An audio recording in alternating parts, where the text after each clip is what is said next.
All right, hello everyone. We are going to give a few more minutes to let everyone else trickle in, and then we'll go ahead and get started here.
All right, everyone, let's go ahead and get started.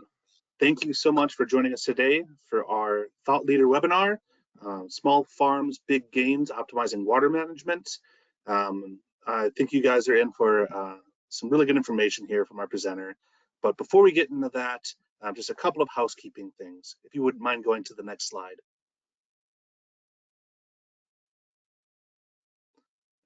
My name is Xander. I'm going to be today's host.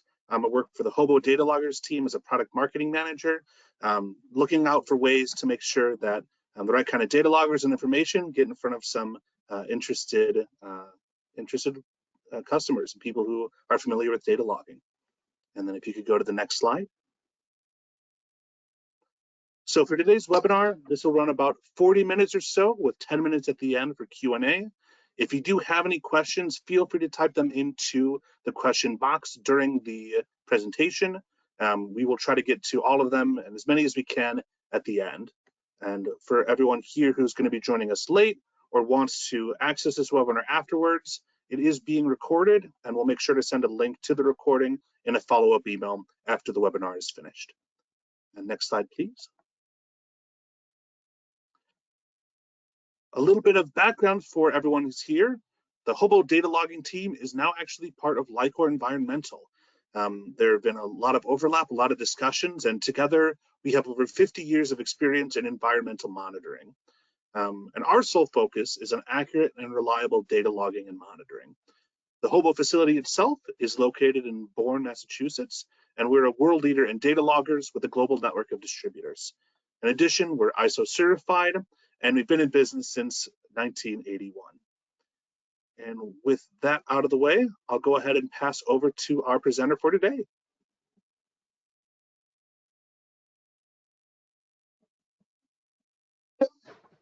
Thank you for the host and the opportunity to allow me to share with you my work. So my name is Wenjing Guan. I'm an extension specialist at Horticulture and Landscape Architecture Department of Purdue University. I'm in Indiana, and I have a map, Indiana map here. Purdue has 8 research farms across Indiana. I was stationed at Southwest Purdue Agriculture Center. And Purdue's main campus is over here, and India is in the center of the state. So talking agriculture in Indiana, probably most are thinking corn and soybeans, and of course those are major crops. But many may not know is that Indiana is also the 5th in watermelon production in the state, and majority of those production is in Southwest Indiana, this corner. So serving the melon industry is the primary mission of us at Southwest Purdue Agriculture Center. In addition to work with watermelons, I also work closely with smaller scale diversifying the urban farms in Indiana, and that will be our targeted stakeholders, client of this presentation today. Before moving forward, I'd like to introduce the new extension bulletin. And the co-host of the co-author of this presentation, my colleagues, Liz Maynard, also at Purdue, the same department as I am, and she's in Northern Indiana. I'm in Southern Indiana. And this publication is free download at Purdue Extension Education Store. Most of the presentation I have today, it's in this book. And at this point, I want to share a little bit of some of the reasons why we decided to write this publication. Really, irrigation it's no doubt a crucial part of crop production at any scale, regardless of larger farms, small farms. While either my colleague Liz nor I consider ourselves as irrigation specialists, farmers often come to us with irrigation questions. So we have to educate ourselves. And through this process, we explored a lot of reference, and we quickly realized that much of the information we found was not very easy to understand, either because of, I guess, our math skill was not strong enough, or due to we lack an engineer background. So that is why we decided to write something that started with no math, easy to understand by smaller scale farmers, and hopefully could provide some useful insight. So that's a little background of why we started thinking of writing this publication. And I think it might be helpful to have this intro information of our annual precipitation for our region. I know some of our audience might from different parts of the country. So at Indiana, at where I work, our annual precipitation is around 14.5 inches per year. And from May to August, that is pretty much the peak summer production month. We typically have around 15 inches of rain. So this is the data in the past 5 years, accumulated precipitation and daily precipitation. So typically in this 4 months in the summer, we have 15 inches of rain. Of course, there are wet years. In 2022, we had one day had close to 6 inches of rain. That makes a total over 20 inches. But overall, I would say in a typical summer, we have plenty of rainfall. And of course, those rains are not evenly distributed. I have been asked by people from regions lack of rainfall that with so many rains in Indiana, why do you concern water management?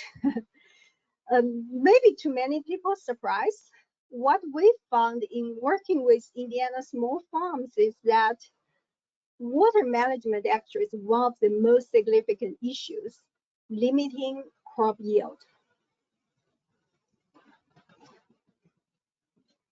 Both excessive and insufficient water can harm plant health and result in economic loss. While this might seem like a common sense, it's not always so obvious in real farm situations. Here are some examples of what happened with too much or too little water. The first picture that shows a poor water management leads to uneven seed germination. And the poor seed germination not only wastes the seeds, but also encourage weed growth, uneven crop growth, and which complicates subsequent crop management. And prolonged deficient water stress slow down plant growth. So this is the deficient water supply. This is the adequate water supply. You see a big difference on those peppers. And with drought stress, we saw the existing leaves show nutrient deficiencies. They are less healthy, more susceptible to disease. For fruiting vegetables, when severe drought stress overlaps with a flowering period, pollination and fruit set may fail. And in those two pictures, that is the opposite. With too much water, what happened? So those three tomatoes went through a waterlogging stress, and this is our control plants. And this is a summer squash under waterlogging stress. The typical symptom we saw with the waterlogging stress are wilting and yellowing, and those plants are highly susceptible to soil-borne pathogens. Continue more pictures. So in the last slide, I was showing how water stress affects seed germination and plant growth.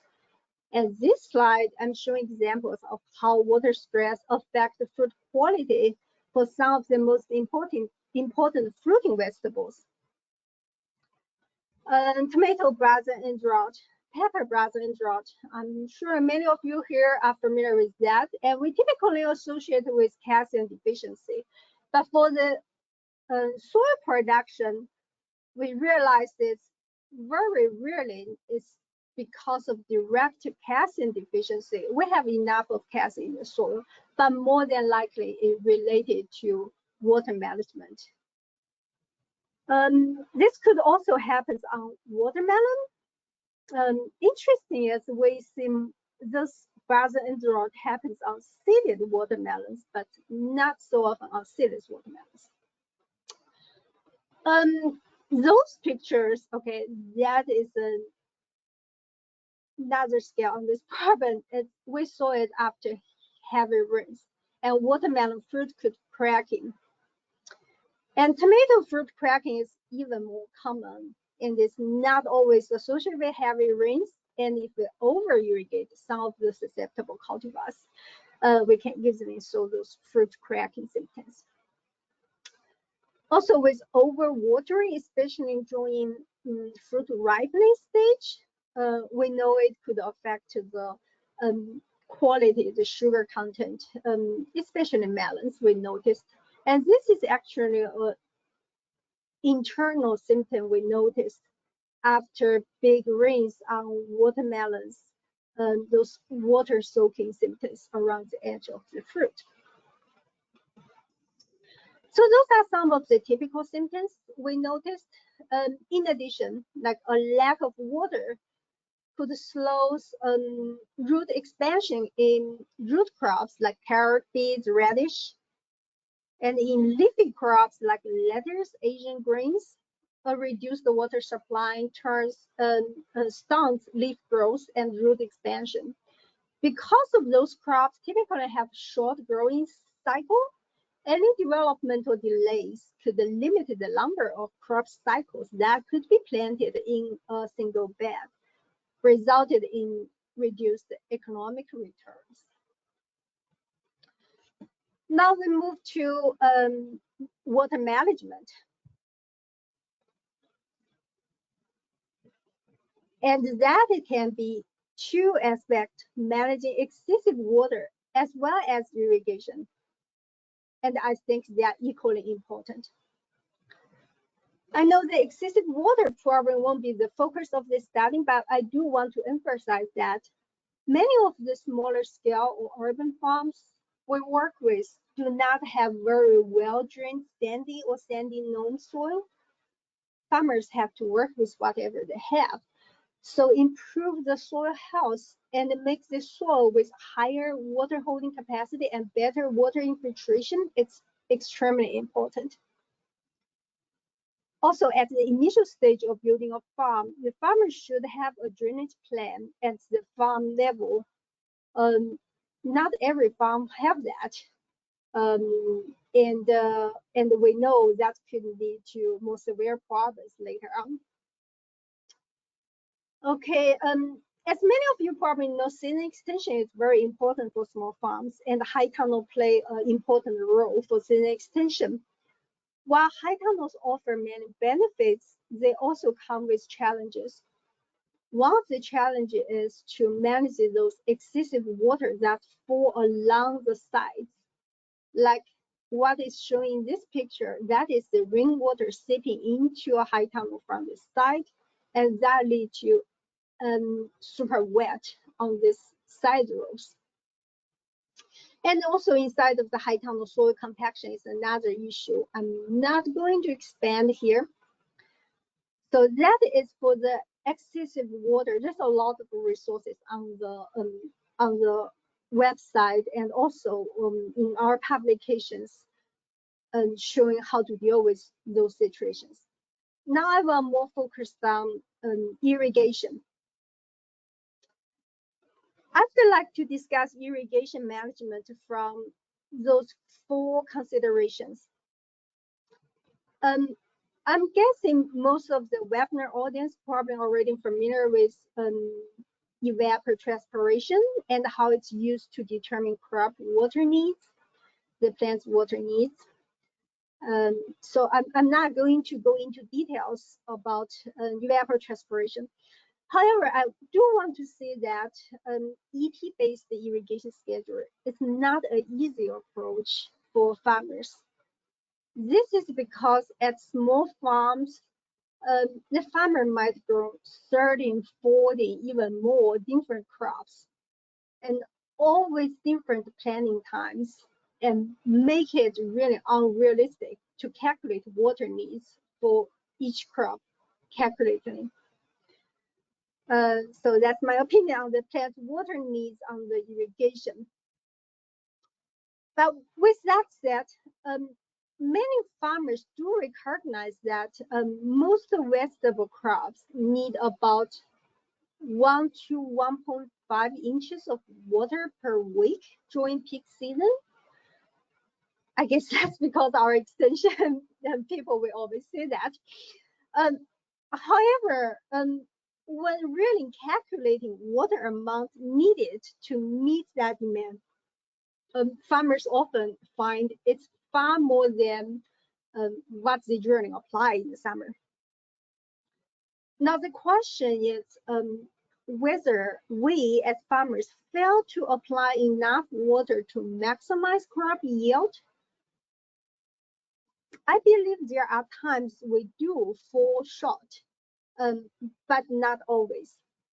So that leads to the other considerations I put here, soil-water relationships and root structure. We know that different soils have varying water holding capacities, and the water stored in the soil can sustain plants during periods without rainfall or irrigation. And soils that retain more water can support plant growth for longer compared to those with lower water holding capacity. We know that, but an important factor I feel often gets overlooked is root structure. While root structure is genetically determined, it's also heavily influenced by cultural practice. To show this picture, those are tomatoes grown in bags with a soilless media. We manage this system with frequent water and nutrient application, and those systems often lead to outstanding yield. But we do recognize that given the limited root volume in those systems, a brief disruption in water and nutrient supply can lead to significant yield loss. In another scenario, this is a watermelon growing in open field. When those crops are growing in soil without any barrier for root growth, crops such as a watermelon can really develop an intensive root system. So for our research, we have really spent a lot of time trying to understand watermelon root growth and have realized that some of those descriptions in older literatures, like this one, root development of vegetable crops from 1927, still hold true today. The main roots of a watermelon plant can spread as far as the vines grow. For those not familiar with how watermelon plants looks like, so I was meaning those vines could grow 15, 20 foot away from the base of the plant. And there are lateral roots extending in all directions on those main on those main roots. So with those laterals and those fibers growing on those main lateral roots, really those plants could form an extensive network of roots within a top foot of soil and cover a large area. What this tells us is that some vegetables crops with extensive root systems can access water from a larger soil profile, not only of the depths of the soil profile, but also the areas of the soil. And for those crops, we might need to think about irrigation strategies differently compared to crops that naturally have smaller, shallower roots, for example, a strawberry plant. Okay, what do I mean think differently? This will lead to another topic I want to discuss here. Consideration for irrigation frequency. As I have mentioned earlier, diversified farms grow a wide range of crops. Some have higher value than others. Some grow under protected structure and others in open field. I feel that if the top priority for a specific crop is to maximize the yield at early harvest, such as growing tomatoes in high tunnels, I would recommend farmers use intensive irrigation and fertilization management, which also means higher irrigation frequency. While for crops, especially rows we know have intensive root system and rows growing in open field under natural precipitation and with limited resources, it might be better to apply irrigation only when soil dries out. It is okay for crops suffer moderate drought stress.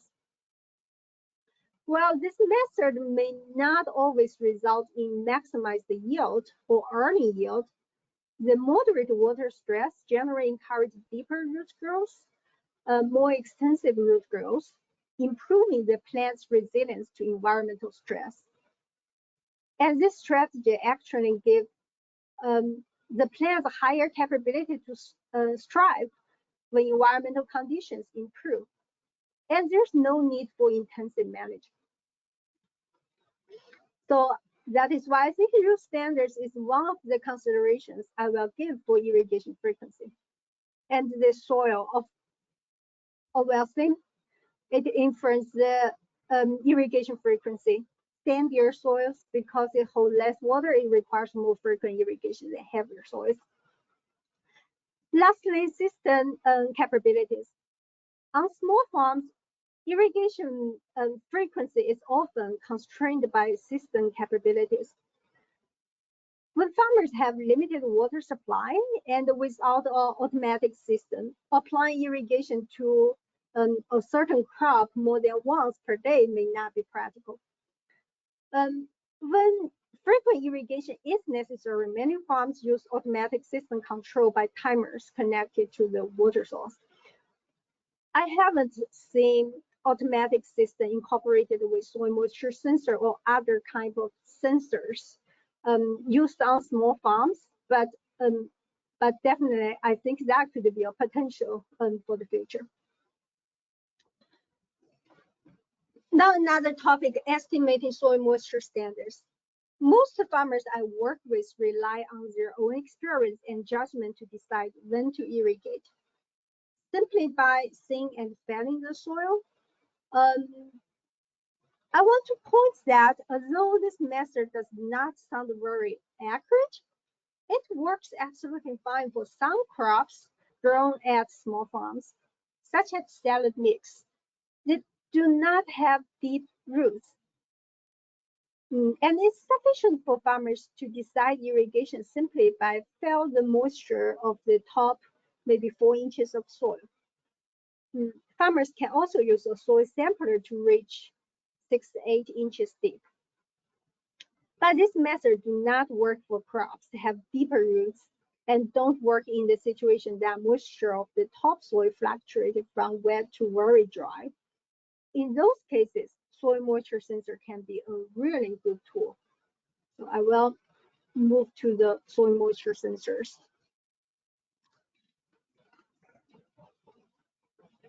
From my experience, I want to describe the 3 ways we saw soil moisture sensors really works well at small farms. But the first and most important message I want to deliver to farmers is that soil moisture sensors are not a one-size-fits-all solution. All the technology have limitations, and sometimes I do feel we emphasize too much of their potential and undermines their limitations. It's not good when people find later a device does not work for them after they have already spent money on it. So I will describe 3 ways I think soil moisture sensors work. The first one is using soil moisture sensors to guide when to irrigate. And we find tensiometer work best for this purpose. So this is a picture of tensiometer. It was not that sensors measure volumetric water content does not work, but to relate their readings to the actual soil moisture level is not straightforward, in my opinion, for many small farmers, smaller scale farmers. Since the sensors are more likely used on annual crops or crops growing high tunnels, farmers do not have the opportunity to see readings after a big rain or readings at permanent wilting point before they depend on the reading to guide the irrigation. But for tensiometers, it's straightforward. 0 is wet, and farmers can easily find resources to show at what reading they should start irrigation depending on their soils. That's the first scenario. We do think soil moisture sensors, especially those tensiometers, works very well to decide when to irrigate. The second scenario, where we find soil moisture sensors coming handy, is for fine-tune irrigation schedule, often controlled by a timer. Here I was thinking of growing tomatoes in high tunnel with drip irrigation and use timers to irrigate multiple times a day. Farmers set up a schedule based on past experience and adjust it as the plants grow. Mostly, farmers know how sensitive their tomato cultivars are to water stress, so they have a rough idea if it's better to maintain with a relatively dry soil or keep the soil at field capacity. But even they have experienced each year's condition is different. That is why it's really useful to have soil moisture sensors that monitor those levels. And in those cases, I typically like to install the sensors at 12-inch depths, a little bit deeper, to be able to track how moisture changes over time and determine if the current irrigation schedule meets or exceeds the crop's water needs. And in this scenario, we do see the sensors that measure volumetric water content works the best. And in this situation, it's not the trend, it is not the actual reading matters much. It's the trend over time that really matters and show farmers whether they are doing a good job or not in their preset irrigation schedule. The third way we find soil moisture sensor very helpful is to use the sensors to prevent over irrigation at a single event. And for this purpose, we need at least 2 moisture sensors, one right below emitter and on the shallow soil that can respond to every irrigation event to make sure irrigation is working properly.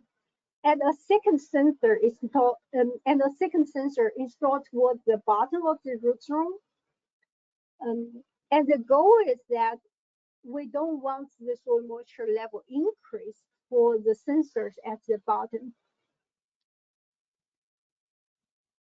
And for this use, sensors that measure volumetric water content we find works the best because tensiometers tends to be less sensitive, in my opinion, and cannot respond to additional water when the soil is already at field capacity.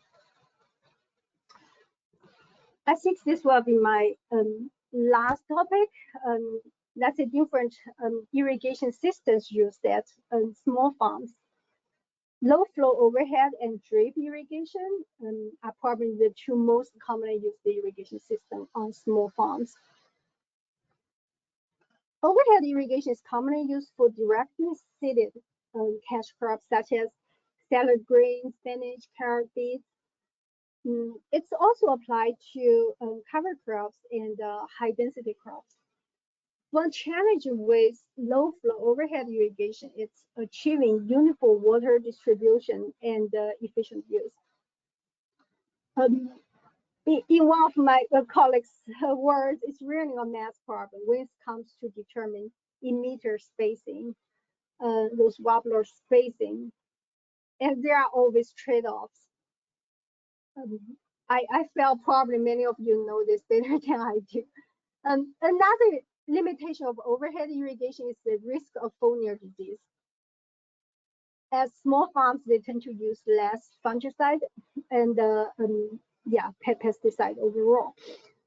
I saw a big need of research tailored to small farms in this aspect, helping farmers to optimize overhead irrigation while minimizing its negative impact on plant diseases.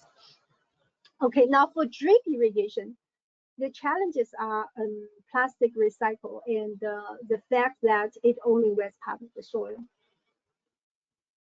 On small farms, drip tape is often used for multiple years, and we have seen emitters got clogged due to water quality issue. That brings to another topic, irrigation water quality, which we covered in the publication, but I won't go into detail here.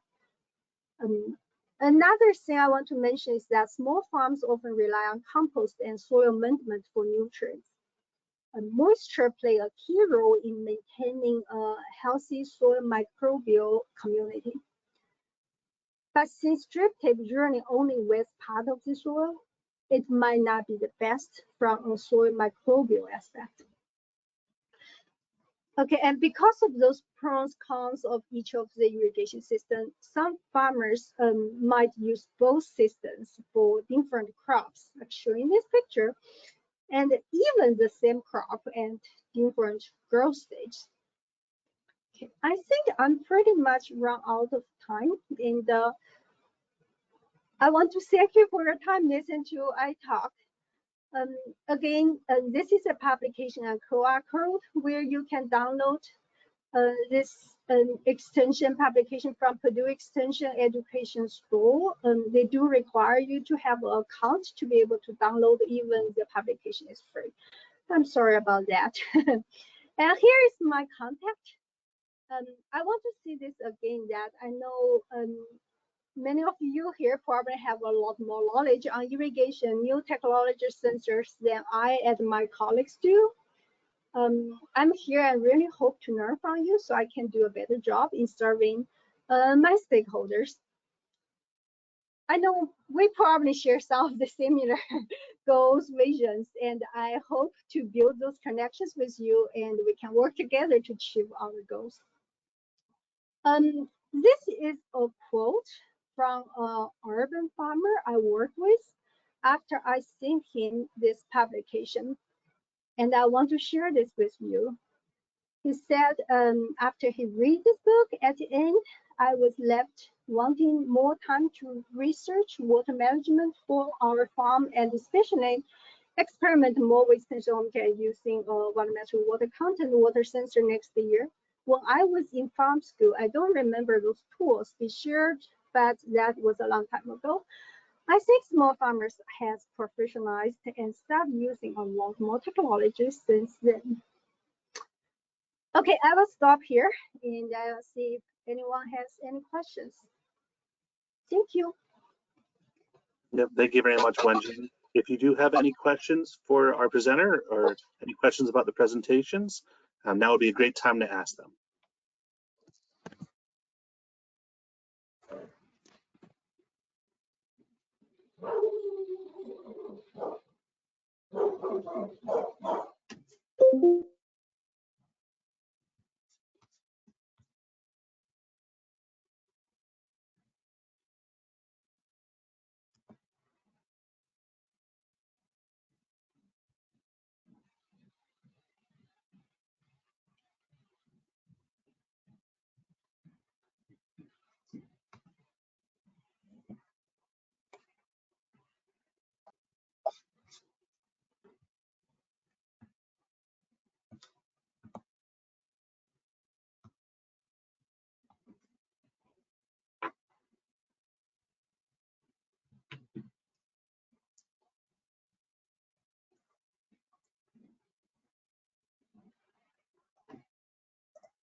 All right. Well, it looks like we have a couple of questions maybe about some of the hobo soil moisture monitors. I can tackle those on my end. Jim, for reaching out, I can send a follow-up email. Wenjing, thank you so much for coming and for presenting with us. Thank you again. As a reminder for all of our attendees, this webinar will be emailed out afterwards. Thank you so much for joining us. Thank you. Okay, yep. Bye.